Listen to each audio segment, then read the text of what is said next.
Surənin başlanğıcı haqqında fikir bu qədər. Gəlin keçək gözəl bir surəyə.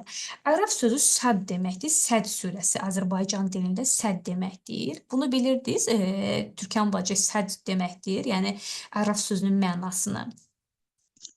Biz səd Imm, dedik. Səd. Yəni sən belə deyirək məsələn, Arafda qaldım. bəli, Yəni sən tam da odur. Bəli, Arafda hə, qalmaq. Yəni sərhəddə qaldın, şeydə bəli, qaldım da, yəni nə bəli, bəli. sağ, nə solda, düz ortada. Bəli, bəli. Orda zaten bayaq dediyim kimi bir hissədə də ərəf əhli haqqında danışılacaq. Həmin o cəmaatın adı surənin adına verilibdir. Məsələn, bilirik də surələrin müxtəlif adları olur. O adlar da həmin o surədə adı keçən, nə bilim, ola bilər hadisə, adı keçən hər hansısa bir şey üçün verilir. Məsələn, Bəqərə surəsi bilirik ki, Musa peyğəmbərin qövmü ilə arasında olan o ixtilafda, o inəyin kəsilməsi gözsüz adı Bəqərə verilir. Arı surəsi var. Yəni digər məsəl üçün surələr var ki, ayələrdə keçən hər hansısa fikrə əsasən surənin adı olubdur.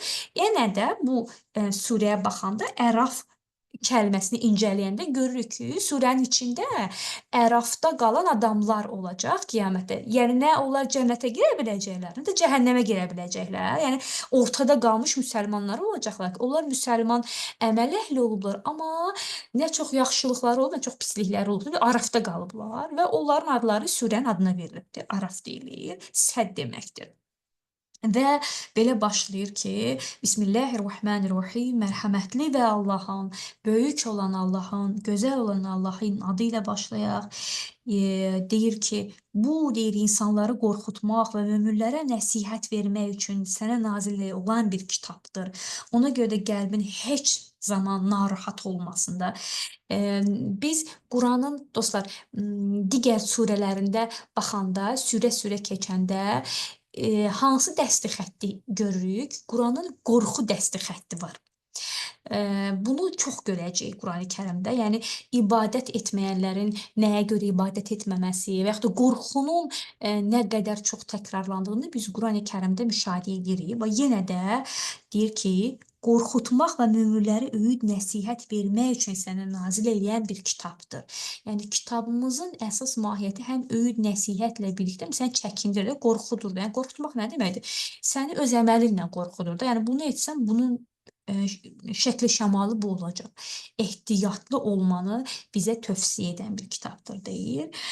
Və eyni zamanda Əraf 3 deyir ki, və deyir, siz necə də az öyüd nəsihət dinləyirsiniz. Necə də az öyüd nəsihət dinləmək sözü bizə bir daha işarədir ki, insanoğlu az öyüd nəsihət dinləyər. Yəni həyatı boyunca ağıllı adamlar ətrafında çox olsun.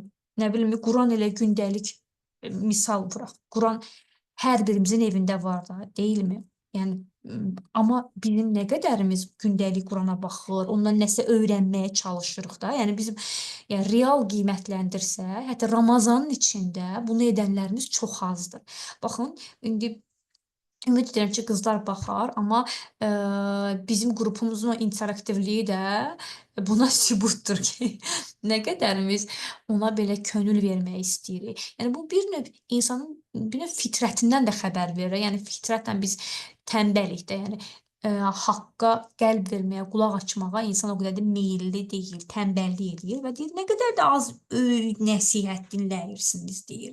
Yəni burdan çıxaracağımız məna nədir? Özümüzə götürəcəyimiz nemət nədir? Öyüd nəsihətə çox qulaq vermək. Yəni mənim əgər dünya və axirət həyatında uğurlu və ya da müdrik bir insan olmam üçün, uğurlu olmam üçün mən öyüd nəsihətə qulaq asacağam. Mən məndən böyük hikmət sahibi olan, söz sahibi olan, iman sahibi olan, yaşca böyük olan insanlar, qadınlar, nə bilim, alimlər buna qulaq verəcəm. Təkəbbür göstərməyəcəm ki, o azlığa düşməyəm. Nə qədər deyir, az öyüd nəsihət dinləyirsiniz.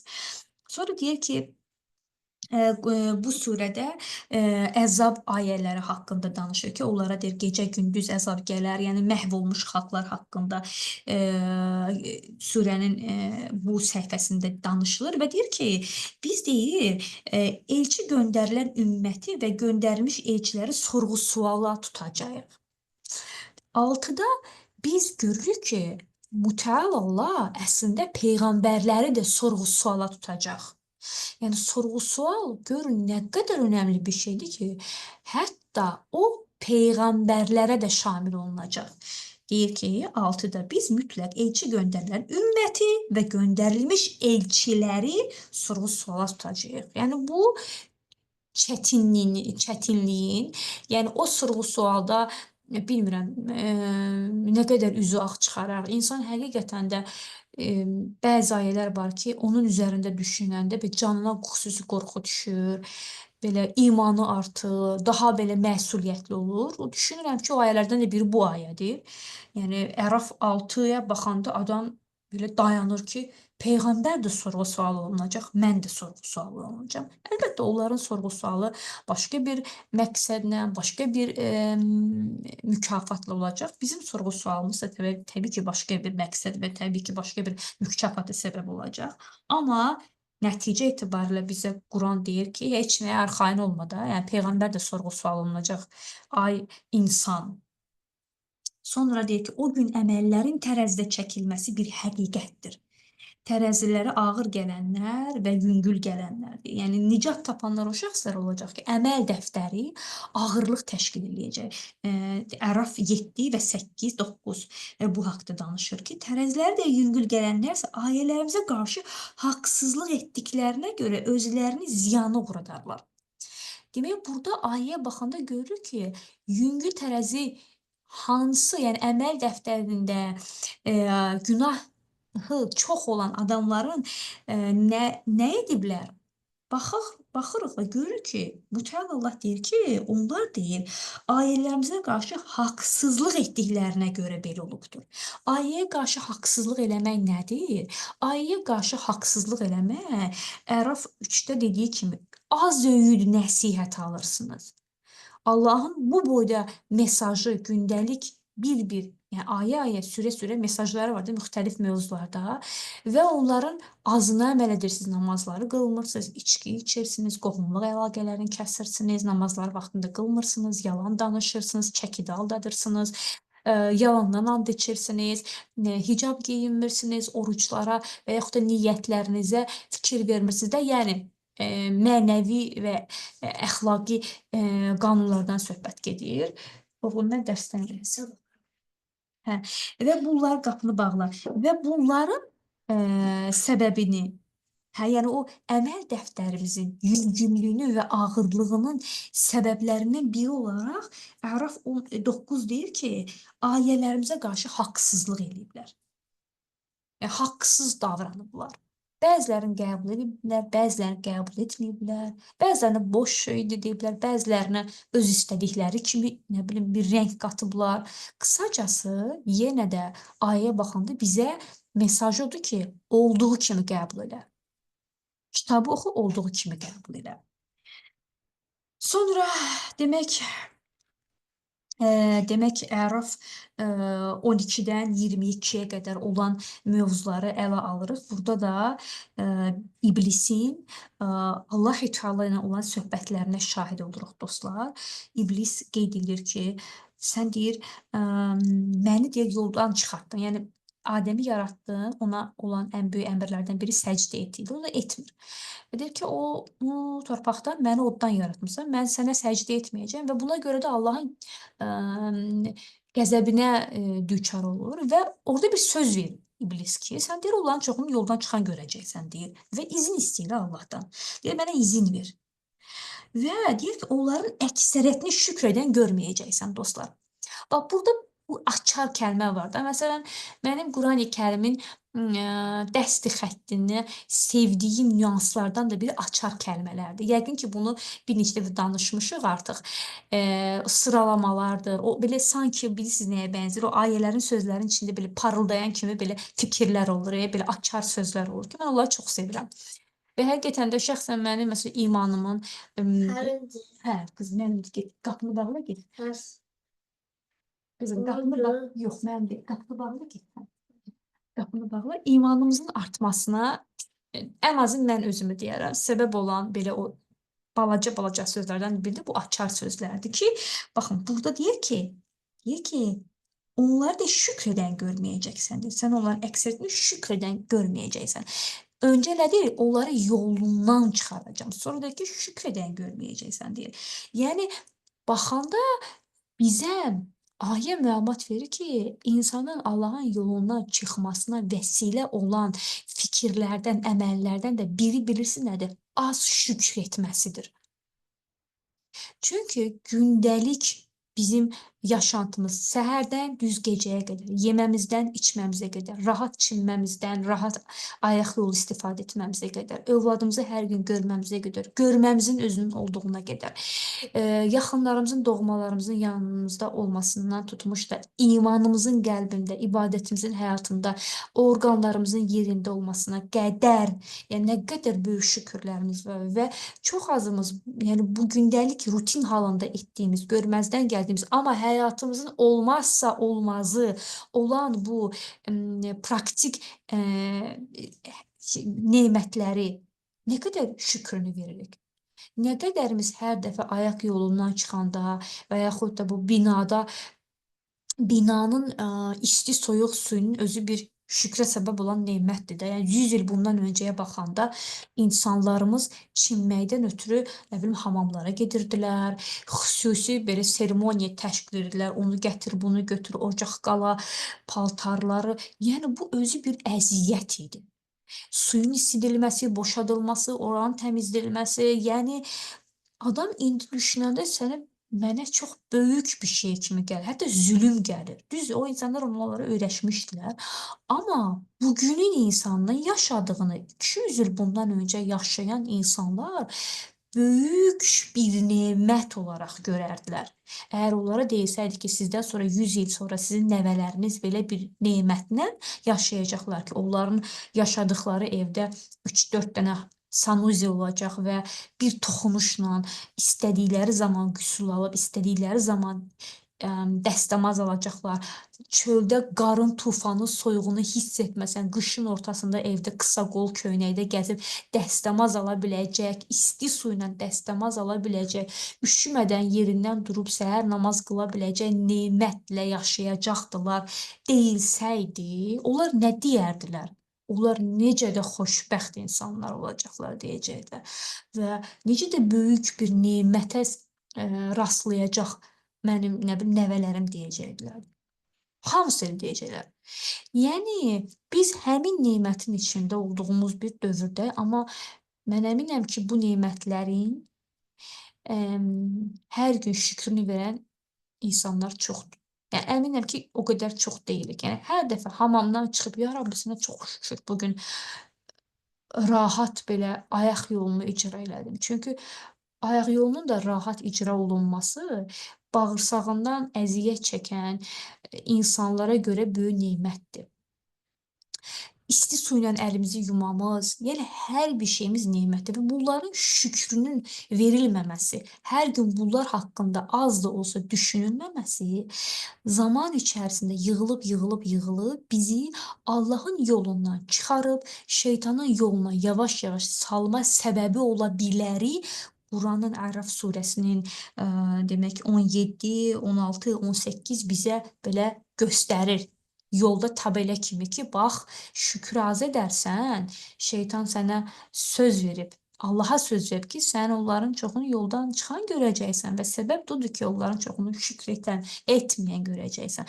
Günün müsəlmana nəyinə şükr etməlidirsə artıq, mən artıq onunla şükür etməyə mükəlləfəm ki, mən o yoldan çıxmayım. O həyat yolunda sürətli getdi. Hər gün sürətlə getdiyi bir dövrdə mənim o imanımın ayaqları belə sürüşüb, üzüstə yerə çırpılıb zədə almayım, qol qıçım qırılmasın. Ona görə hər gün işıq nemətinə görə, yaşadığımız rahatlığa görə şükr etməliyik. Quran bizə bunu deyir.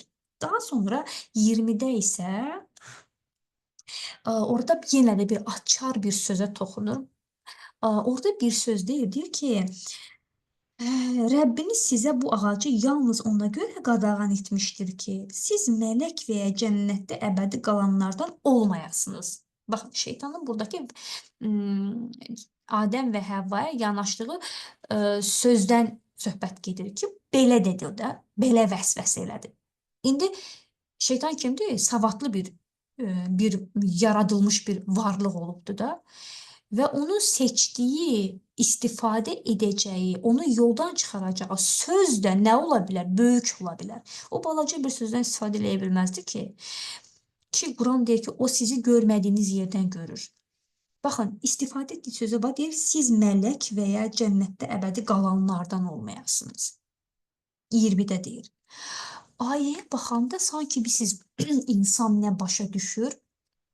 Əbədi yaşamaq istəyi, ölümsüz olması, günahsız olma istəyi insanın fitrətindədir.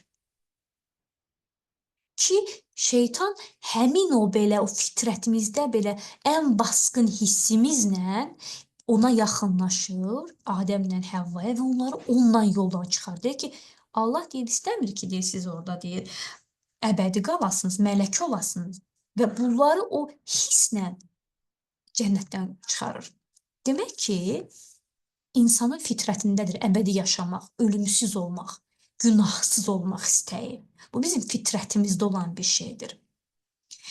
Fitrətimizdə olan bir şeyə biz günbəgün gedirik, hazırlaşırıq və eyni zamanda fitrətimizdə olan bir şeyə hazırlaşmalıyıq.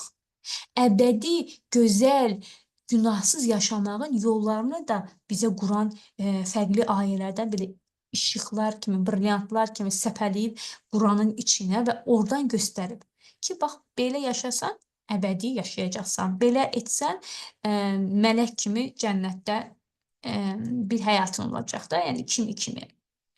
Məhz bu 20-ci ayənin içindəki o belə söz həqiqətən mənim diqqətimi çəkdi və deyir ki, şübhəsiz ki, mən sizin nəsihətçilərinizdənəm deyə and içdi. Yəni, növbəti taktikası da and oldu dostlar. Andın böyüklüyündən, bax, şübhəsiz ki, mən sizin deyir, nəsihətçilərinizdənəm. Yəni, və buna görə də onlar cənnətdən qovuldu. Şeytan da qovuldu, Həvva da qovuldu, Adəm də qovuldu. Yəni, bu qovulma prosesinə, onlara vəsvəsə prosesinə və yaxud da şeytanın hiylələrinə baxanda biz nəyi görürük? Andın da bir rolunu görürük. İşin içində and da var. Sən, ey insan, yalandan çox and içməyə və yaxud da yalandan and içməyə başlasan, sənin cənnətdən qovula bilmə ehtimalın yüksəkdir. Günahdır, yəni böyük bir səhvdir ki, yalandan and içir axı onlara. Və burada dolayısıyla möminlərə, müsəlmanlara, bizlərə Quran çatdırmaq istəyir ki, şeytan bunu elədi ki, Quranın bütün qissələrə demir ki, sizin üçün ibrətləri vardır. Burada deyir ki, yalanla and içmə. And içməyin, yalan and içməyin nəyə gətirib səbəb ola biləcəyini bu qissədən belə o balaca bir nüans kimi özümüzə qeyd edə bilərik dostlar. Daha sonra yenə də bu Bəqərə surəsində bu haqda ayə keçir ki, onların deyir bir-birinə əməlləri pozduğuna görə, Allahın daha doğrusu yasağını pozduğuna görə onlara bir-birinizə düşmən olaraq yerə inin deyə Bəqərə surəsində də ayə var və bəzi ayələr bilirik ki, təkrar olur. Yenə də Əraf 23-də deyir ki, 24-də daha doğrusu bir-birinizə düşmən kəsilərək yerə inin. Keçən dəfə də verdiyim o açıqlamanı yenə də deyirəm ki, buradakı o bir-birinizə düşmən sözü kişi və qadın münasibətlərinə də işarədir və eyni zamanda şeytanın insana, insanın şeytana bir-birinə olan o hissinə də işarədir ki, onlar əbədiyyən bir-birinə düşmən. Yəni, bu dünyadakı o münasibətlərə də baxanda bunun belə dadını görmək olur, bunun hikmətini görmək olur ki, həqiqətən də tarix boyu çox az qadın-kişi münasibətlərində bir-birinə rahatlıq tapıblar. Əksərən də elə qohum-əqrəba, öz ailəmizə baxanda da bunun probleminin çoxluğunu görürük. Sonra deyir ki, onlara deyir ki, eee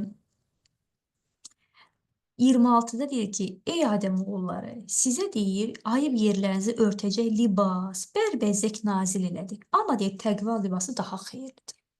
Yəni yerə endiniz, sonra sizə deyir ki, paltar, nə bilim, bərbəzək nazil elədik, ondan istifadə eləyəsiniz. Amma deyir ki, təqva libası daha xeyirlidir. Baxın, öncə nə gətirir? Bax, ayıb yerlərinizi örtmək üçün libas və bəzək düzək. Yəni insanın bəzəyə, düzəyə, libasa ehtiyacı olduğunu, onu sevdiyini, ona lazım olduğunu bizə göstərən ayələrdən biridir və seçəcəyini də göstərən ayələrdən biridir. Amma sonunda vurğulayır ki, amma sizin üçün təqva libası daha rahatdır və daha gözəldir deyir, daha xeyirlidir. Təqva nədir? Çəkinmək. Çəkinmək. Təqvalı olmağı, təqva libası ilə geyinməyi daha böyük olduğunu, daha gözəl olduğunu deyir. Daha sonra dostlar 27-də belə bir ayə var. Deyir, cənnətdən çıxartdığı kimi, ey Adamoğulları, deyir, şeytan əcdadınızı ayıb yerlərini göstərib onları deyir, cənnətdən çıxartdığı kimi sizi də aldatmasın. Şübhəsiz ki, onun nəsli də sizi onların görmədiyi yerlərdən görürlər sizi. Həqiqətən biz şeytanları iman gətirməyənlərin dostu elədik. Ayəni baxanda hər cümlə öz fikrini çatdırır. Amma bir neçə yerə böləndə bir ayənin içində 2-3 mövzuya toxunur ki, birincisi iman etməyən, imanlı yaşamayan insanların dostlarının şeytanlar olacağını, şeytanların nəslinin, yəni onların da nəslinin var olduğunu və onların da uşaqlarının törədiklərini bizə göstərir və onlar da bizə musallat olduğunu, hər birisinin vəzifəsi bizi yoldan çıxartmaq olduğunu və daha sonra, hə, bunu göstərir ki, bunların məqsədi budur. Ən qorxuducu yeri bilirsiniz nədir? Yəni iman etməyən, imanlı yaşamayan insanların dostlarının şeytanlardan olduğunu, şeytan xislətli insanların, şeytani yollara belə urucaq olacağına dair ayə bizə yol hərəkəti qaydalarındakı işarə kimi işarə verir ki, ey, bax sən imandan uzaq yaşasan, sənin dostun insan olacaq sürətində, amma şeytan xislətli bir adam olacaq. Əməlləri şeytani bir əməl olacaq, sən əgər imandan uzaq düşsən. Sonra 30-da deyir ki, çünki onlar deyir, Allaha qoyub şeytanları özünə dost tutdular və elə güman etdilər ki, doğru yoldadırlar. Görürsünüz, yəni həqiqətən də dostun seçilməsidir, imanla yaşanılmasıdır. Bunların önəmi haqqında bizə belə ayə pıçıldayır. Sonra 31-də qəşəng bir ayə var. Bu ayəni oxuyanda həmişə belə üzüm gülür. Deyir ki, ey Adamoğulları, məscidlərə gedərkən gözəl geyinin deyir. Yəni bir geyim adabını, məscidin adabını bizə pıçıldayan bir ayədir. İyili geyinməyəsən, qırış geyinməyəsən, çirkli geyinməyəsən, köhnə geyinməyəsən, ağzından qoxu gəlməyəcək. Gözəl geyinəsən, ya sən gözəl geyinməlisən. Sən həm də müsəlman olaraq gözəl geyinməlisən. İbadətə gedirsənsə, bunun bir ədəbi var. Yəni insan öz imanını gözəlləşdirmək, özünü belə yüksəyə çıxartmaq istəyirsə, o levellarını atlamaq istəyirsə, onlardan etməli olduğu bir şeylərdən də biri məscidə gedərkən gözəl geyinmək ədəbidir. Gör nə gözəldir, deyir ki, məscidə gedərkən gözəl geyin. Fikir ver. Paltarlarının qoxusuna, ütüsünə. Mən əminəm ki, dostlar, mən həmişə belə düşünmüşəm.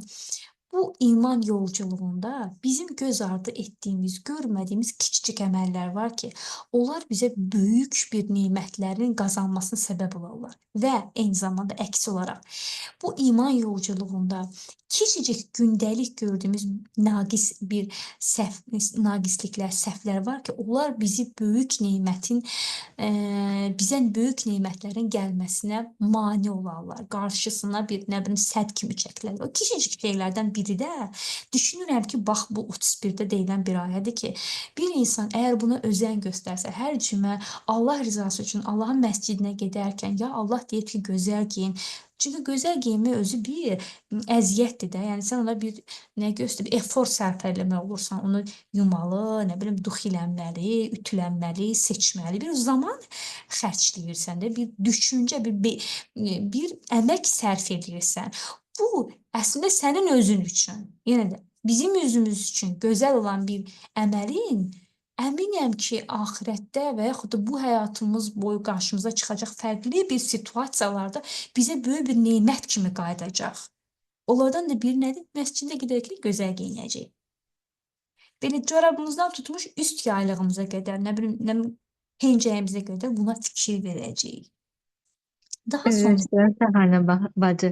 Belə buyurun. mövzu ilə əlaqədar, yazdım çatda bir hədis var idi. Nəysə bu yaxınlarda da elə düşünürdüm, o hədisi axtardım. Deyir Allahın peyğəmbəri sallallahu belə bir hədis var ki, Allah Taala gözəldir və gözəlliyi sevir. Bəli, Nemətinin nişanəsini bəndəsində görməyi də sevir.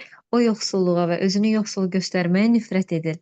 Bəzi insanlar var ki, özlərini həddən artıq sadə, təvazökar göstərmək üçün, yəni bəlkə də niyyətləri pis deyil, amma çox da gözəl geyimlərə bəlkə indi hər kəsin də gözəllik zövqü, anlayışı fərqlidir, amma insan gözəl geyinəndə Allah onu sevinir ki, bəndən verdiyim ruzidən getdi, aldı və nəticədə şükür etməklə, Rəbbim şükür edirəm, sənin nemətinlə mən bu gözəl libası geydim. Və bə belə bir dua da var peyğəmbərimizdən ki, o təzə libasları geyinəndə, harasa gedəndə dua eləyək ki, Rəbbim bu geyimdə, bu libasda günah etməkdən sənə sığınıram. Şükür edirəm sənin iznin olmasa bunu geyinməzdim. Yəni insan nəfsani varlıqdır. Ona görə gözəl libas almaq lazımdır, geyinmək lazımdır və şükrünü də əta eləyəndən sonra Allah niyə də bunu qəbul etməsin, niyə də yəni burada gözəl də geyinək və şükrünü də verək. Əslində bir xanım olaraq bizim istədiyimiz şeydir bu da. əslində, əslində Türkan bacı, Allah bu dünyanın özünü gözəl yaradıb. Bax, çiçəyini yaradıb, rəngarəng yaradıb, brilliantını yaradıb, yerin, göyün rənglərini rəngbərəng edibdir. Sonra nə bilim, balıqlarını bəzəyibdir, çiçəklərini bəzəyib, Əm, gözəl yaradıb da. Yəni yeri, göy gözəl yaradıbdır. Sənin də o gözəlliyin içində bir gözəl görsənmə məsuliyyətin var. Bəli, məsuliyyət düz. Yəni o gözəlliyin içində gözəl görsənmə məsuliyyətin var. Səliqəli görsənmə məsuliyyətin var. Yəni imanın incə belə incəliklərində də biri budur düşünürəm ki, Quran buna işarə verir 31-də. Daha sonra 33-də deyir ki, Allahın əleyhinə söyləmənizi haram buyurmuşdur. Ayənin başlığına baxanda haram olan bəzi mənəvi əməllərə işarə verilir. Biri var haram əməllər, haram qidalar, bir də haram əməllərdən söhbət gedir ki, deyir ki, gizli və aşkar törətdiyiniz yaramaz əməllər, sonra hər cür günahı haqsızca zülm etməyi, Allah haqqında heç bir dəlil nazil etmədiyi bir şey ona şərik qoşmağı, Allah deyir ki, haram buyurmuşdur. Haramlardan da biri budur. Təkcə bizim donuz əti yeməyimiz, nə bilim, şərab içməyimiz, insanı öldürməmiz də deyil, eyni zamanda baxın, gizlində deyil. Gizlində törətdiyiniz, aşkarda törətdiyiniz yaramaz əməllər. Onlar da haramdır. Haqsızcasına zülm etmək. Yəni bu zülmün kiçiyi, böyüyü var. Gündəlik biz öz uşaqlarımıza edə bilərik, öz ailə fərdlərimizə, iş yerimizdə, qonşu olaraq, qohum olaraq. Yəni zülm nədir? Qarşı tərəfin haqqını, ona lazımi şəkildə çatdırmamaq və yaxud da haqqını kəsmək və yaxud da ki, incitmək, yəni zülmdür də. Yəni bunları sizə haram etmişdir. Kimlərə? Yəni möminlərə, yəni Allaha Allahla dost olmaq istəyənlərə, o arafda qalmaq istəməyənlərə bunları deyir haram edibdir. Kim o haram çəkinəcək, onları da görməyəcək. Kim də çəkinməyəcək, əzabı görəcək. Ayə 33 də bunlara işarədir və 36-da, daha doğrusu 34-də də, yenə bir maraqlı bir məqama vurğulur ölüm saatı haqqında. Deyir ki, onların əcəli gəldiyi zaman nə bir saat deyir yuvanar, nə də bir saat deyir qabağa keçər. Yəni 34 bizə əslində ölüm haqqında bir şeyi xatırladır ki, əgər sizin ailə fərdlərinizə, sizə ölüm vaxtsız gələrsə, sizin düşüncəniz əsasında cavan gələr, nə bilim, erkən yaşda gələrsə, anidən gələrsə, orada üsyan etmə. Çünki o Allahın yazdığı bir təqdirdir. Nə deyir bir saat gec gələr, nə də bir saat tez gələr. Yuvanmaz, ölümün öz saatı var. Hərənin öz əcəli var, əcəl. Əcələ iman gətirməklə də insan öz psixologiyasını qoruya bilir, və eyni öz psixologiyasının qorunması ilə də nəyə səbəb ola bilər? Gündəlik həyatının, onunla yaşayan insanların həyatını da asanlaşdırmasına səbəb olan bir şeydir. Yəni insanlar çox bir şeyin depressiyasına girəndə də həm özləri əziyyət çəkir, həm də onların ailə fərdləri əziyyət çəkir. Yəni onlar görürsən ki, qapanırlar, nə yeyirlər, nə içirlər, xəstələnirlər. Onlarla yaşayan insanlar da narahat olurlar ki, tutalım anası, bacısı, doğması depressiyadadır. Onların da ruh halı yerində olmur. Burada maddi problemlər də baş qaldırır, mənəvi problemlər də baş qaldırır, huzursuzluq olur da qısacası. Ayə bizə deyir ki, yəni sənin bunu eləməyinə ehtiyac yoxdur da, onsuz da onun ölümü gəlibdirsə, o əvvəldən yazılmış bir əcəl idi. Sənin buna çox yas tutmağın bir mənası yoxdur, sənin də öz vaxtın var. Yəni bizə bu həyatı rahat yaşamamıza səbəb olan fikirlərdən də biri düşünürəm ki, əcəl məsələsidir ki, 34 də bunu bizə açıqlayır. 36-da isə yenə də digər ayələrdəki kimi 36-da da yenə təkəbbür mövzusuna toxunur ki, ayələrimizi yalan sayıb onlara təkəbbürlüklə yanaşanlar od sakinləridir. Baxın, ayələrimizi yalan sayan deyil və təkəbbürlüklə yanaşanlar. Bir çoxumuzun ailəsində belə fərdlər var ki, Qurandan ayə deyirsən, deyir ki, əşi, sən də ki, bu nə boş-boş fikirdir sən Allah. Mən indi o sələmdən 5 qəpik artıq qazanıramsa, ayda ildə 1-200 qram içki içirəmsə, nə bilim, başqa bir şeylər də gətirirlər.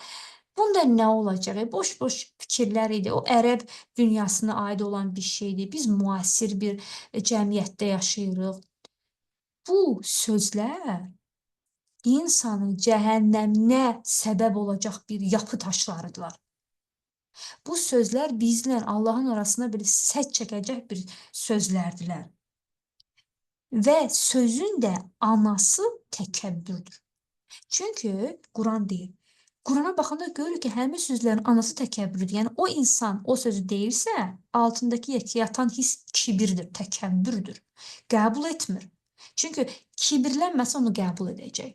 Və belə bir doğmamız belə bir söz deyirsə, biz orada onu kibirlə suçlaya bilərik ki, sən təkəbbürlük edirsən ha. Mən əminəm ki, o adam deyəcək ki, yox, bunun nə əlaqəsi? Mən nə təkəbbürlük edirəm ki? Fikir mübadiləsi aparırıq. Deyir, yox. Sən ayəni qəbul etmirsənsə, şəriətin müəyyən hüdudlarını qəbul etmirsənsə, sən kibirli adamsan. Və biz həmin insanı kibirlə ittiham edib onu qorxuda bilərik ki, bax ha, ola bilər ki, sən bunu görmürsən indi. Amma həmin sənin bu fikrin kibir də cəhənnəmə aparır. Yəni, eyni zamanda biz axı doğmalarımızı da qorumalı, onların axirəti üçün qeydə qalmalıyıq. Yəni, imanın şərtlərindən də biri budur, dostlar. Yəni birisi bunu deyərkən altındakı yatan hissin təkəbbür olduğunu bizə Quran açıqlayır, dostlar. 41-də isə biz hər kəsi yalnız onun qüvvəsi çatdığı qədər yükləyərik deyə bir ayə gəlir. Ərəf 41-də.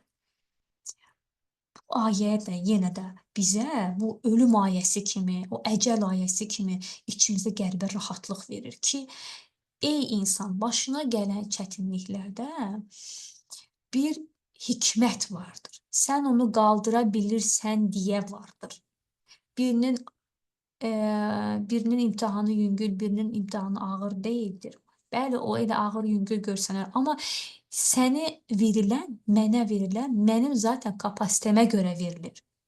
Orada da insanın, yenə də insana xidmətdir bu ayə. Yəni orada bir insan qəribə belə iç rahatlığı keçirə bilər ki, hə, bu başıma gəlibsə, demək ki, bunu çəkərəm də. Məsələn, fiziki məhdudiyyətli bir övladım dünyaya gəlibsə ki, bilirsiniz mənim ikinci qızım xüsusi qayğı ehtiyaclı olan bir insandır. Məsələn, mənim o qızım dünyaya gələndə, baxın indi üstündən 13 il keçibdir və mən onda gənc idim, 26 yaşım var idi. Mən indi baxıram ki, o dövrdə düzdür, mən içdən-içə böyük bir kədər keçirmişdim. Amma mən indiki ağlımla baxanda, keçmişi vərəqləyəndə görürəm ki, orda mənə iman nə qədər dayaq durdu.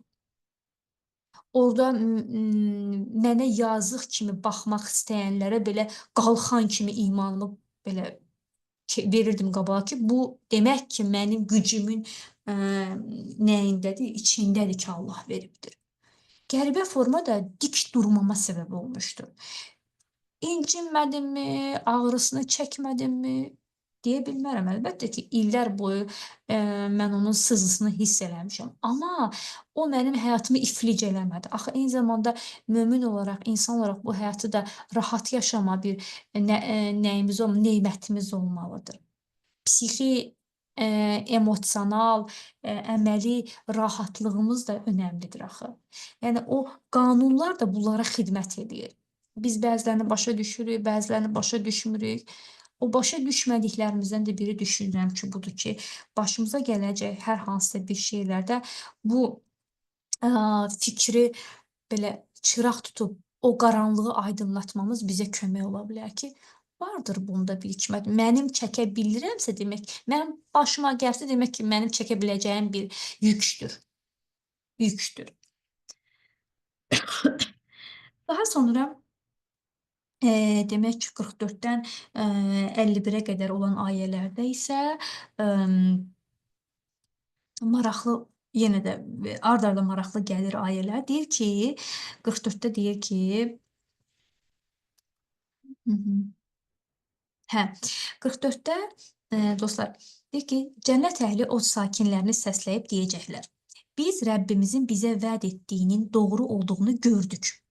Siz də Rəbbinizin sizə vəd etdiyini doğru olduğunu gördünüzmü? Yəni siz də cəhənnəmin əzabını gördünüzmü? Yəni biz deyir gördük də, yəni cənnətə girmişik, vəd olunanı gördük. Siz də deyir, indi axı onlar söhbət eləyəcəklər ki, Quran bizə cənnət və cəhənnəm əhlinin bir-birini görəcəyini, bir-birinin haqqında fikirlər soruşacağını, söhbət edəcəyi haqqında bəzi ayələr gətirir ki, bu da onlardan biridir. Deyir ki, onlar bir-birini cənnət əhli od əhlinin sakinlərini səsləyib deyir soruşacaq. Onlar da deyəcəklər ki, bəli. Bu zaman deyir onların arasından carçı səsləyib deyəcəklər ki, Allahın deyir lənəti olsun zalımlara. O kəslər ki, deyir Allah yoluna saptırırdı və onu ayrı göstərməyə çalışır və axirəti inkar edirdilər. Bu söhbətin içindən çıxaracağımız nüans belə daha doğrusu fikir budur ki, yəni cəhənnəm əhlinin ora düşmə səbəblərindən də biri insanları Allah yolundan azdıran insanlar var ha. Həmin o insanların fikri istəkləridir həm də. Ora düşmə səbəblərindən də biri odur. Və lənətin də səbəbi odur. Və o əməlində nəticəsi lənət olacaq. Belə Quran bu ayəsi bunu belə bizə dolayı yolla və yaxud da açıq formada bizə deyir. Sonra deyir ki, hər ikisinin deyir, hər iki tərəfin də arasında pərdə və səddin üzərində pərdə var və deyir o səddin üzərində insanlar var ki, o insanlar digər insanları simasından tanıyacaq. O arafda qalanlardan söhbət gedir. Və deyir, onlar deyəcəklər ki, ey Rəbbim, mən deyir, bizi zalımlara tay tutma. Çünki onlar həm cənnət əhlini görəcək, həm cəhənnəm əhlini və digərinin nemətini, digərinin əzabını görəndə orada qalıb dua edəcəklər ki, Allahım deyir, bizi zalımlara tay tutma deyir. Sizə deyir, sonra onlar söhbət eləyəcəklər. Cəhənnəm əhlinə doğru çönüb soruşacaqlar. Bu ərafda qalanlar. Deyir ki, sizə nə yığdığınız, nə də təkəbbürlüklə göstərdiyiniz fayda vermədi. Həmin o müsəlmanlar bunlara cəhənnəm əhlinə qayıdıb belə deyir ki, deyir, gördünüz də, yəni düşdüyünüz yer budur. Bu da ona görədir ki, deyir, o yığdığınız da, təkəbbürlük göstərdiyiniz də fayda vermədi də, deyir. Yəni Allah onlara deyir, mərhəmət etməyəcək deyə barəsində and içdiyiniz kəslər bunlardırmı səd əhlinə deyiləcəkdir. Onlara bax, bu sual mənə maraqlıdır ki, bu sual haqqında bayaqdan düşünürəm ki, bu nə sualdır belə, mənası nədir, niyə o səd əhlinə bu sual veriləcək? Həqiqətən də bu çox maraqlı bir sualdır. Gəlir təfsirə baxım, amma doğrudan maraqlı bir sualdır ha. Deyir ki, Allah onlara mərhəmət nəsib etməyəcək deyə barəsində and içdiyiniz kəslər bunlardırmı? Səd əhlinə sual veriləcək. Maraqlı bir şeydir. Sonra od sakinləri mənim ən belə ürəyim ağrıdığı ailələrdən də biri budur, Türkan bacı. Cəhənnəmdə olan yaxınlarımız ola bilər, nə bilim, Allah uzaq eləsin, biz ola bilərik. Biz deyir, biz orada biz siz neyləyəcəyik? Cənnətdən su istəyəcəyik, yemək istəyəcəyik. Deyir onlara deyəcəyik ki, bizə nə olar biraz su ver, biraz yemək ver, biraz o deyir ruzlərdən tökün bizim üstümüzə. Cəhənnəmdə olanlar deyəcəklər. Və cənnət əhli də deyəcək ki, bizə deyir bu olmaz, haram buyurulubdur. Yəni biz bu əməli eləyə bilmərik deyir.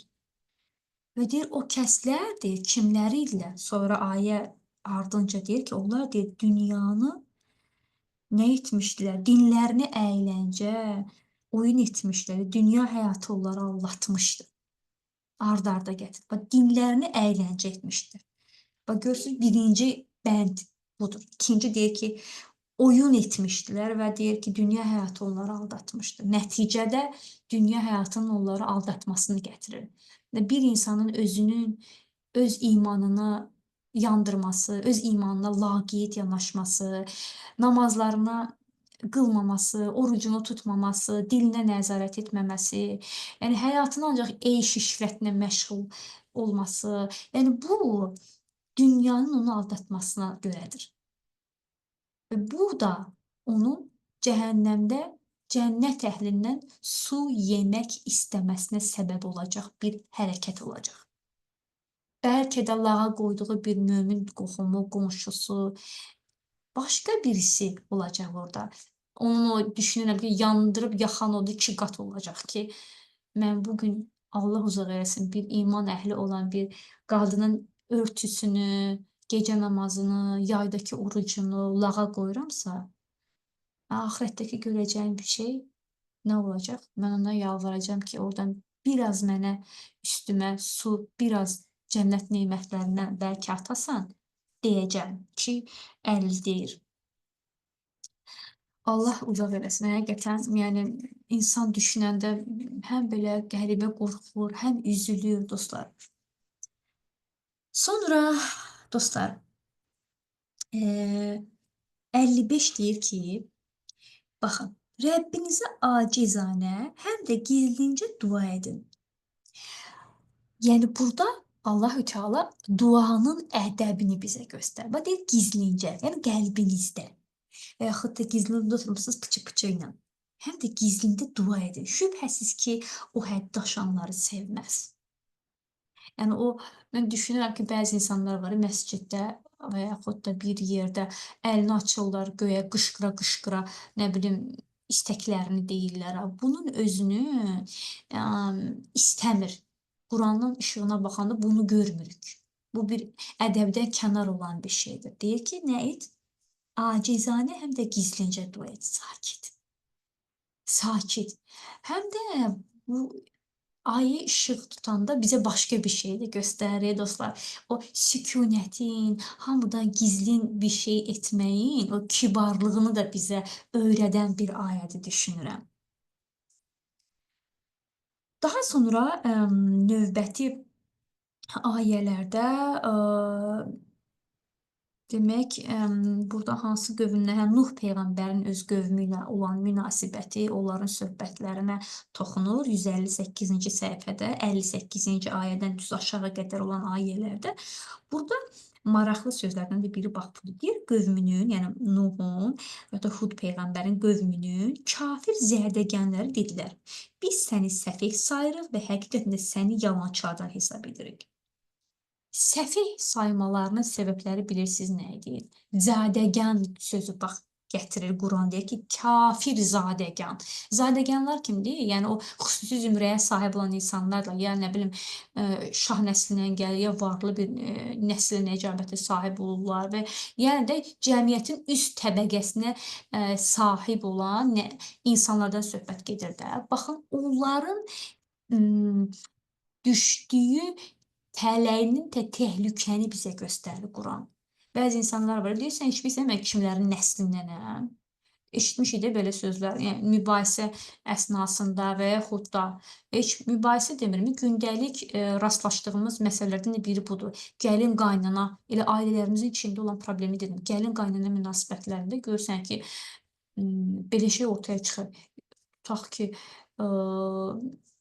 qaynana və yaxud da, nə bilim, qaynata kasıb yerin bir qızını alıbdırsa və yaxud da o varlıdırsa, onu başlayır o öz nəsil əcabəti ilə, varı ilə bullying eləmək ki, sən bilirsən kimlərə gəlin gəlmisən.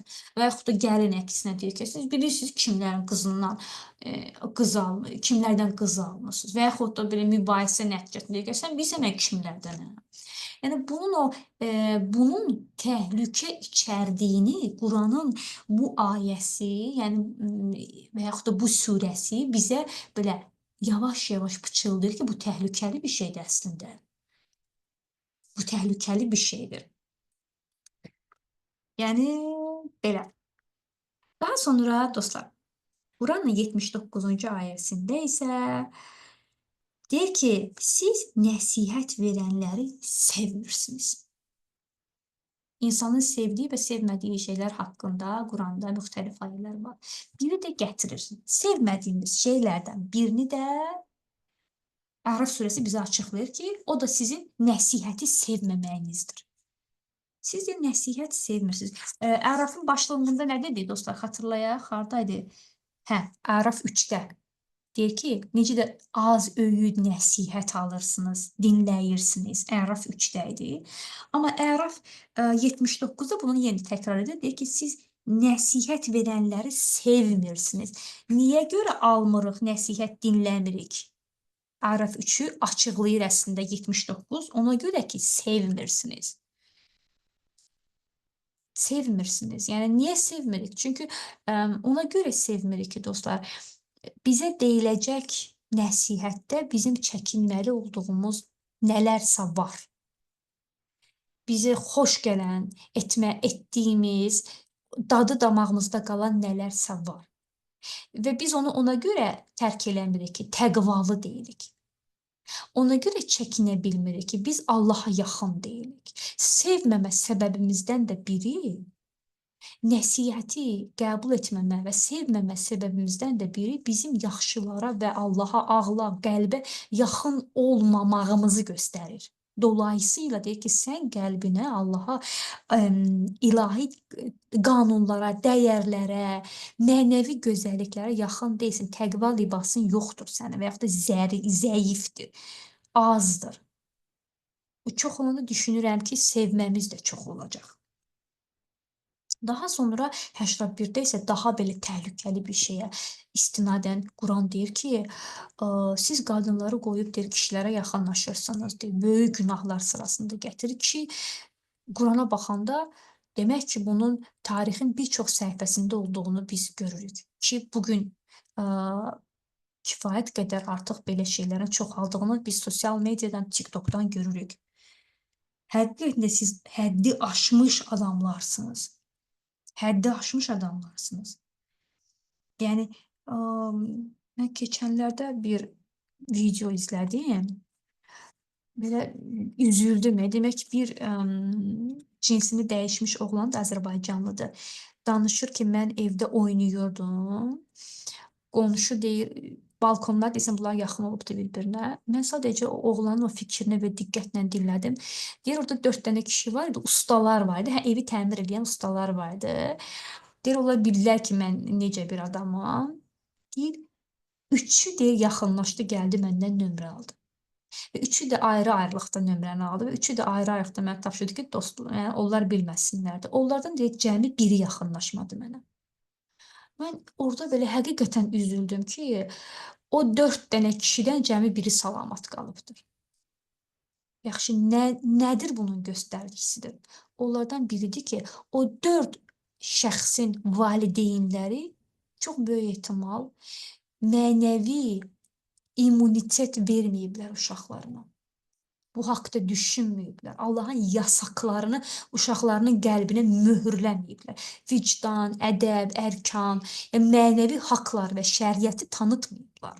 Haramlar uşaqların qulaqlarına sırğa eləməyiblər ki, gəlib o yaşda olan bir kişilər olublar, iş əhl olublar, amma bir günahın qabağında duruş gətirə bilməyiblər. Əks cinsdə münasibət haramdır da. Onlar pul qazanmağa gəldikləri yerdə o pullarını harama verirlər. Yəni o oğlanın o 1 dəqiqəlik videosu məni o qədər bir dərinləri düşünməmə, məni belə məsuliyyətimi daha da anlamama, yəni əlimdəki nemətlərin şükrünü verməmə səbəb oldu. Eyni zamanda üzülməmə səbəb oldu. Yəni görün iç-içə belə matryoşka kimi bir hadisənin içindən bəzən müxtəlif fikirlər, hikmətlər çıxar.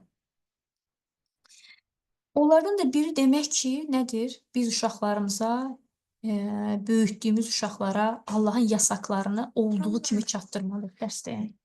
Qapını bağla get.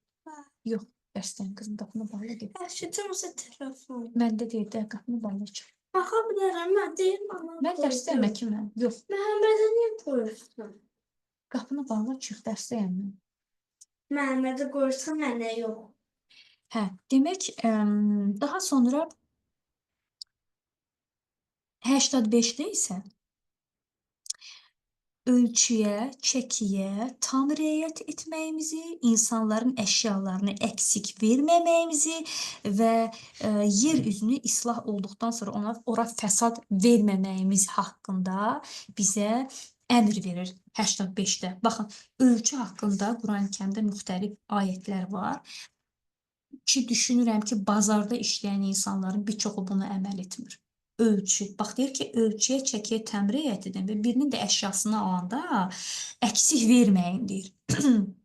Görün, yəni, Quran həqiqətən də elə bir kitabdır ki, əziz bacılarım, o bizim, nə bilimi, son nəfəsimizdə nəsihətimizə qədər, xatırlayırsınız, Bəqərə surəsinin əvvəlində İbrahim Peyğəmbərin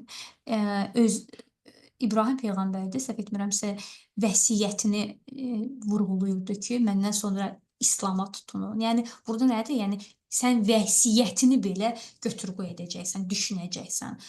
Doğulduğun andır, həyatının nizamıdır, qonşu münasibətidir, qohum münasibətidir.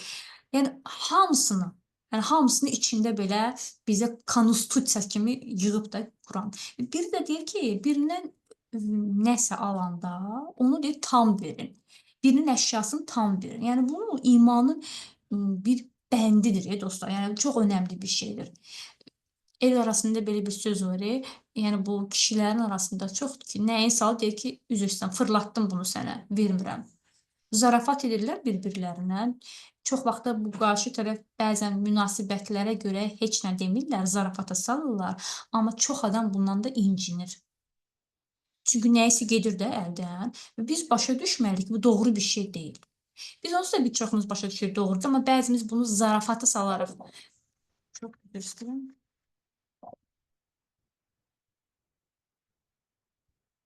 Türkan bacı, buradasınız, məni eşidirsiniz? Bilirəm, mən dərsdəyəm. Bəli bacı, buradayım. Hə. Yəni bunun eybəcərlik olduğunu Qurani-Kərim bizə bu ayədə dostlar, yəni 85-də bizə çatdırır ki, birindən nəsə alanda neynə? Onu tam qaytar. Yəni bu qədər. Yəni gündəlik edəcəyimiz işlərə qədər. Ay Allah, sənə çox şükür.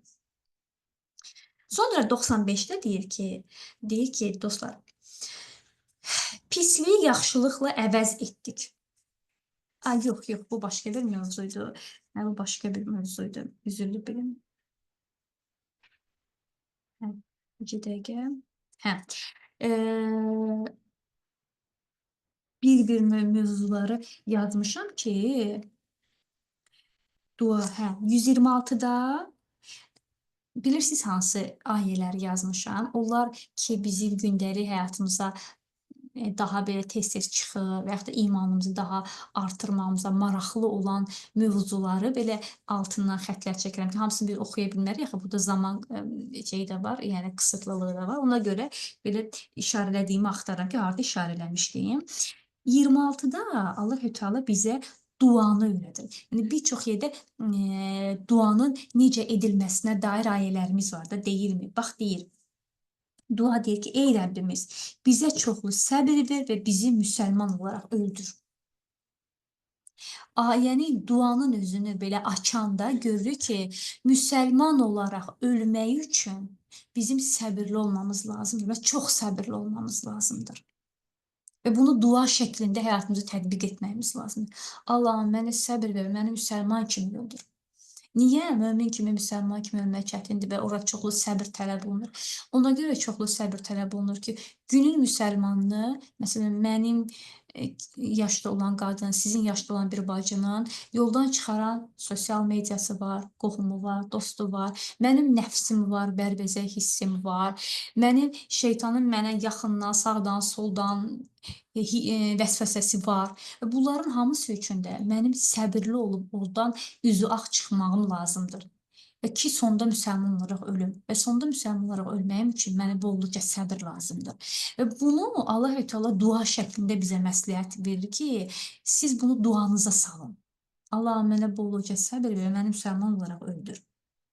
Və 128-də çox gözəl bir ayə var. Deyir ki, şübhəsiz ki, yer üzü Allahındır. Dostlar, bu ayəni mən o qədər sevirəm. Və yaxud da buna oxşar bəzi ayələr var ki, yerin, göyün mülkü Allahındır. Bu, doğrudan da bizə bir daha xatırladır ki, sənin əlində nə varsa bugün qazandığın, o sənin deyil əslində. Sən bura müvəqqəti qonaqsan, sən gedəcəksən, o qalacaq başqasına. Əslində, həqiqətində heç kimin əlindəki olan dünya nemətləri onun özünün deyil. Dolayısıyla bu belədir.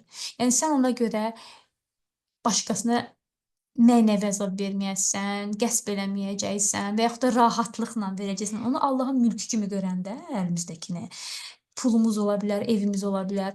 Yəni onu Allahın mülkü kimi görəndə onu çox rahatlıqla verirsən, özününkü kimi görməyəndə. Bu günləri, məsələn, biz sosial mediaya baxanda, məhkəmələrə baxanda nə görürük dostlar?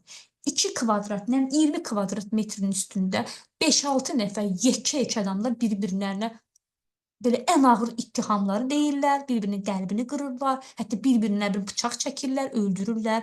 Yəni münasibətlər korlanır. Baxırsan mövzu nədir? Görürsən ki, heç nə. Nə bilim 10 metr ora, 5 metr bu tərəfə olan bir daş yığınından söhbət gedir. Baxırsan ki, bunlar utanmırlar görəsən. Yəni niyə görə utanmırlar dostlar? Çünki onlar əllərində olanın özünün olduğunu bilir. Allahı unudublar. Bu əlimizdə olanın müvəqqəti olduğunu və yaxud da Allahın mülkü olduğunu bilmirik dostlar. Biz bu inancda deyilik. O qəlbimizə o inanc oturmayıbdır ki, biz ən doğma bacımız, qardaşımız, axirətdə üz-üzə duracağımız bir varlığımızla, yəni qohumumuzla, övladımızla bir otağın nə bilim davasını məhkəmələrdə döyürük. Bu eyni zamanda bizim imanımızın azlığını göstəricisidir. Həm bizim ədəbimizin, nə bilim, dünya görüşümüzün azlığı ilə də birgə, bu bizim həm də imanımızın, yəni Allahın ayələrini az bilməyimizin, axirət inancımızın zəif olduğunu, ayələrdən xəbərdar az olmağımızın göstəricisidir həm də. Dolayısıyla bunun da göstəricisidir ki, ayə deyir ki, şübhəsiz ki, yer üzü Allahındır. Orada nə varsa Allahındır, sənin deyil.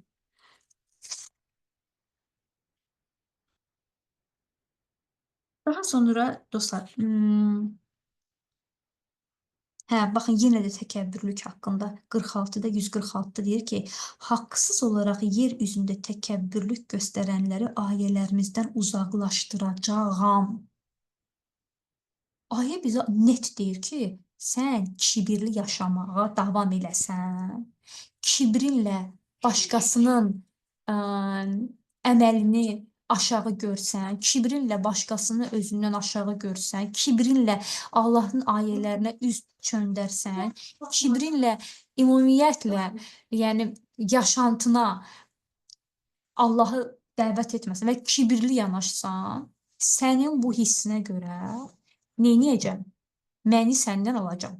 Yəni sənin qəlbindən iman nurunu çıxaracam. Ayə söz verib, deyir, bax, haqsız olaraq yer üzündə təkəbbürlük göstərənləri ayələrimizdən uzaqlaşdıracam. Və eyni zamanda ayə bizə bir şey də verir.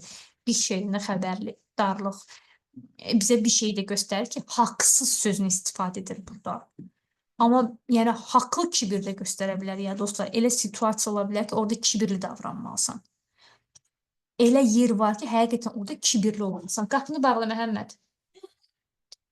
Burada haqsız, baxın görürsün deyir, haqsız yerə. Demək ki, bu məsələnin haqlı olacağımız bir yanı da var. Daha sonra 153-də yenə də bizə tövbə haqqında ayə pıçıldayır. Bir dəqiqə üzr istəyirəm, çox üzr istəyirəm.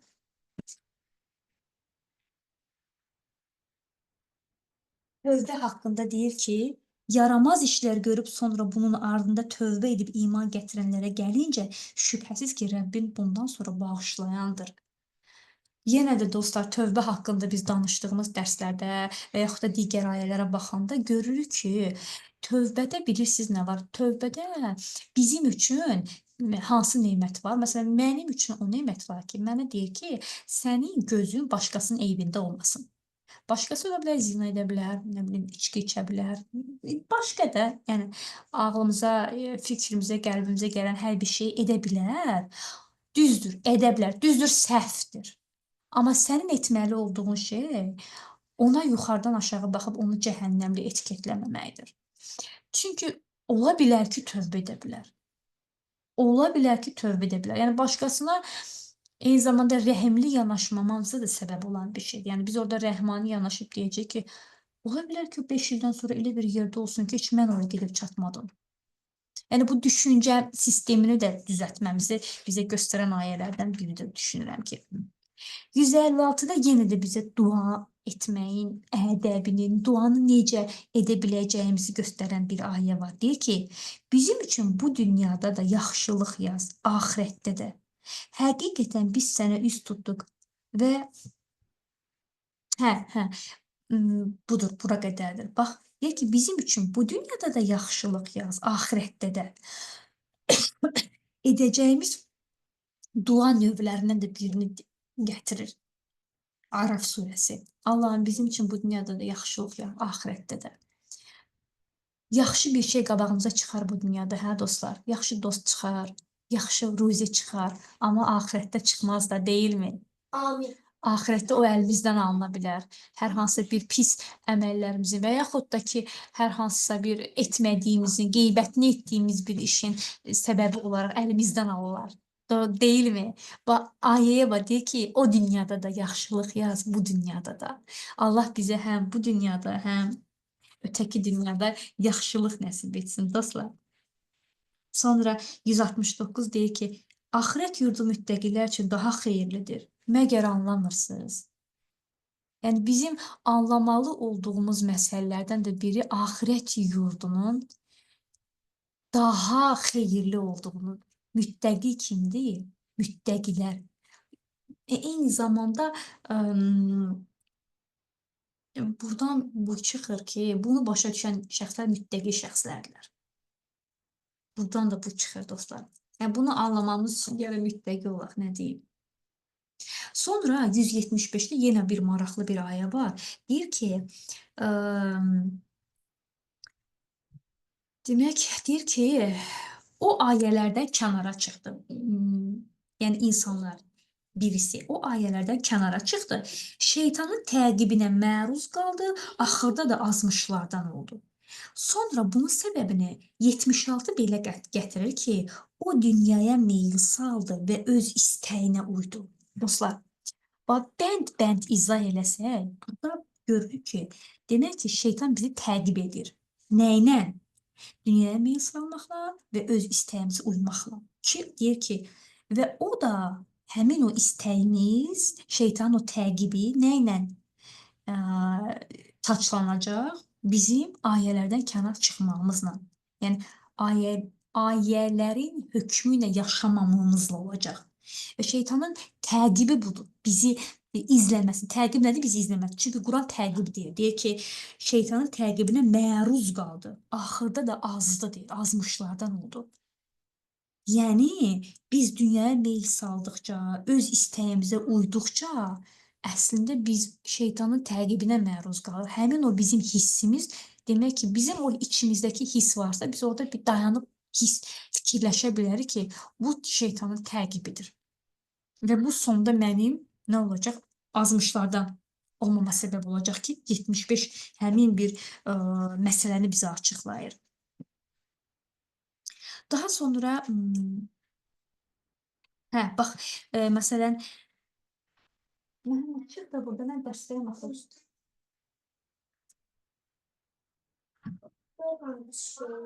Daha sonra dostlar,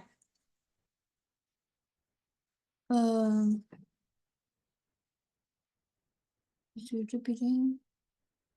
79-da yenə qəlb mövzusuna gəlir. 179-da yenə də burada maraqlı bir şeyə toxunur ey bacım. Deyir ki, onların qəlbləri var, onunla anlamazlar. Çox maraqlı bir şeydir.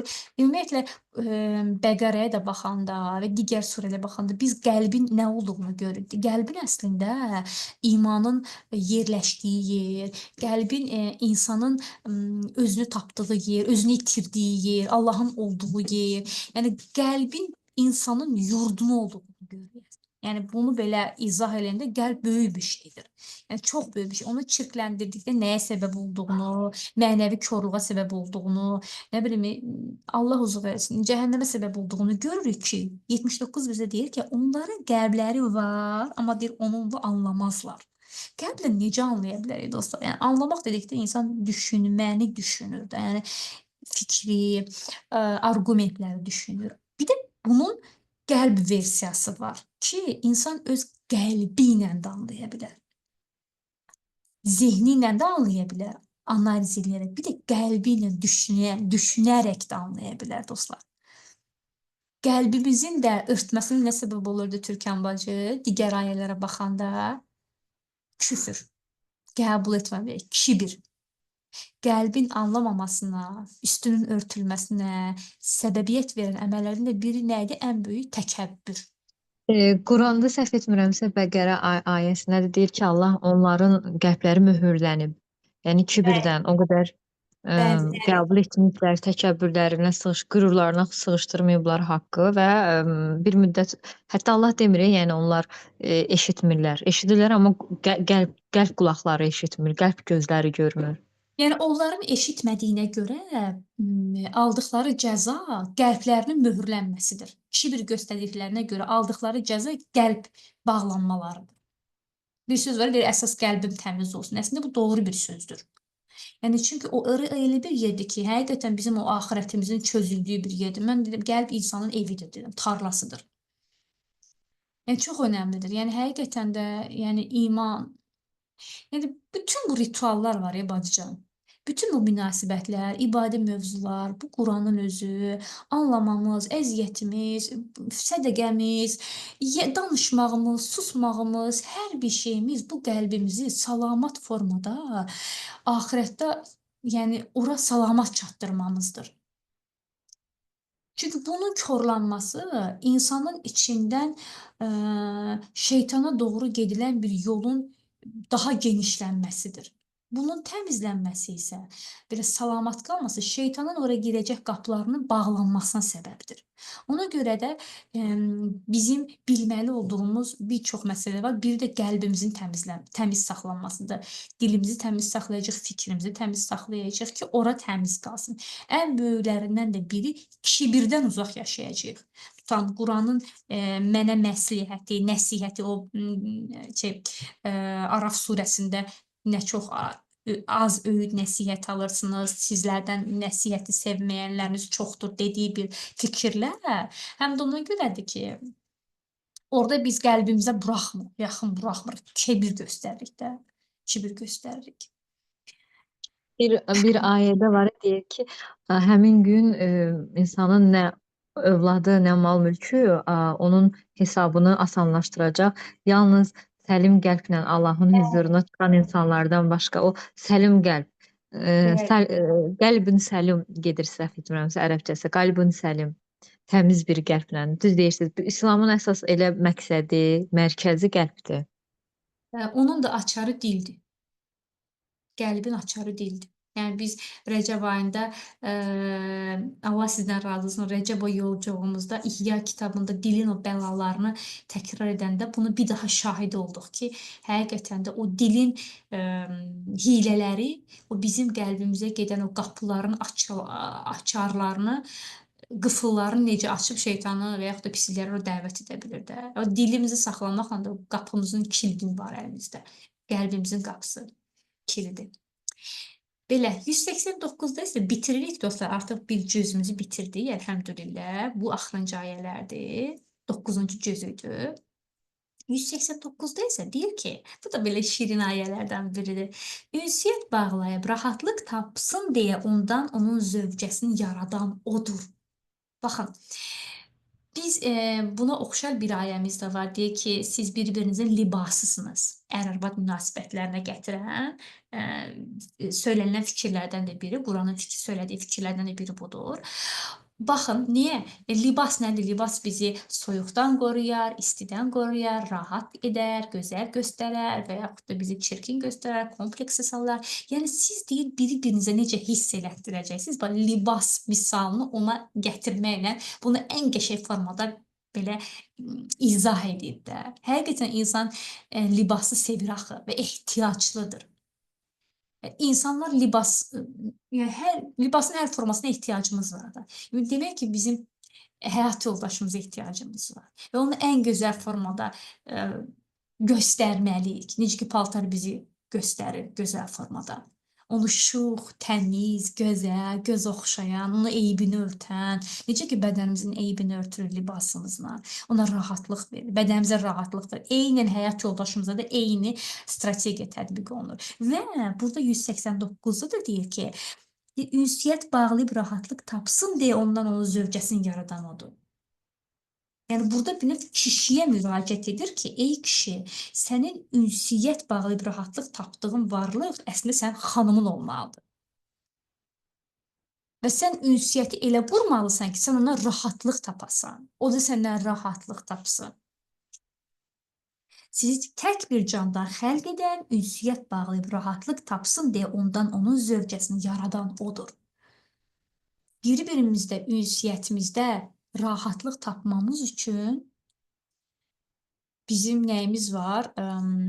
Biz elə yaşamalıyıq ki, həyatımızda olan partnyor bizdə ünsiyyətdə rahatlıq tapsın.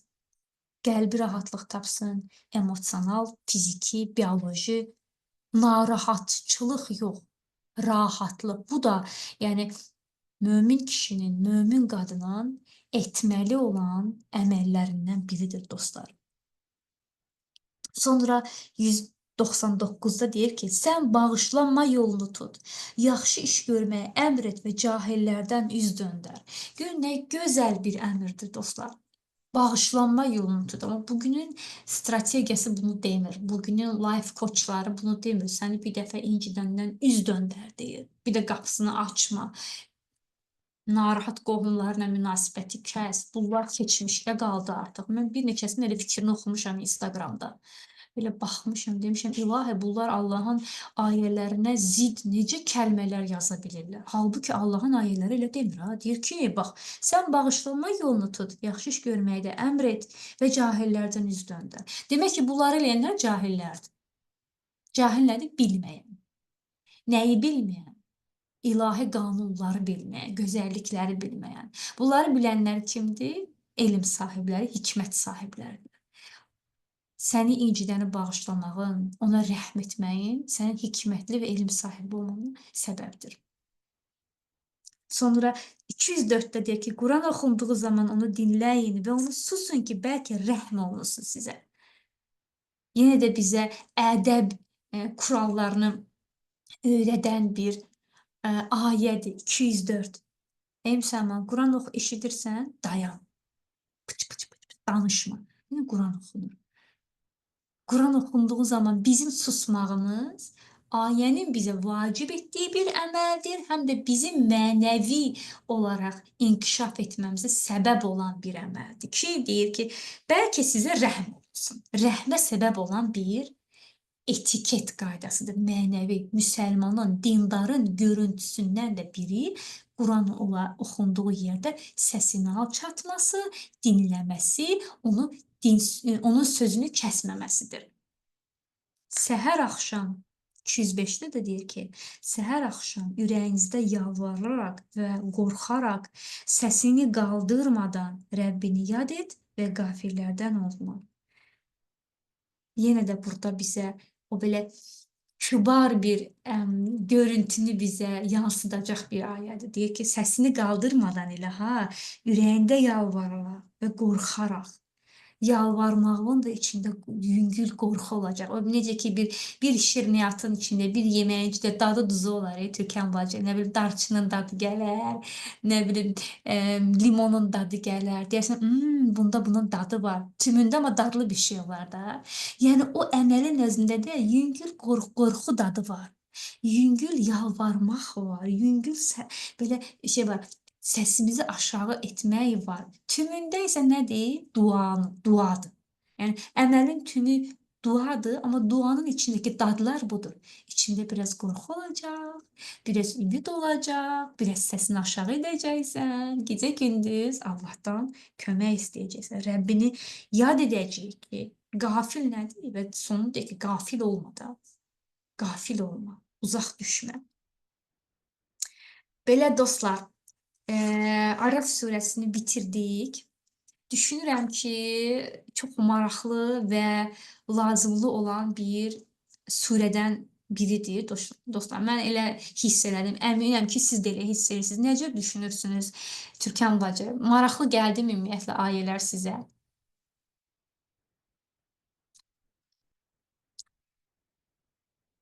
Yəni toxunduğu mövzu həqiqətən də şeydir, önəmli olan mövzulardan biri oldu da. Yəni Ərafın içindəki surələr önəmli olan mənəvi, uxrəvi, qiyamət və digər mövzuları içində əhatə eləyən surə oldu. Belə. Gecəniz xeyrə qalsın. Allah razı olsun dinlədiyinizə görə. Bu 10-cu, 9-cu bizim cüzümüz idi. Haqqınızda halal edin. Ümid edirəm ki, çox vaxtınızı almadım. Türkan bacı, çox sağ olun dinlədiyinizə görə. İndi mən bunu qrupa atacağım videonu. Onlar da dinləyərlər. Mənə sözünüz, fikriniz varmı?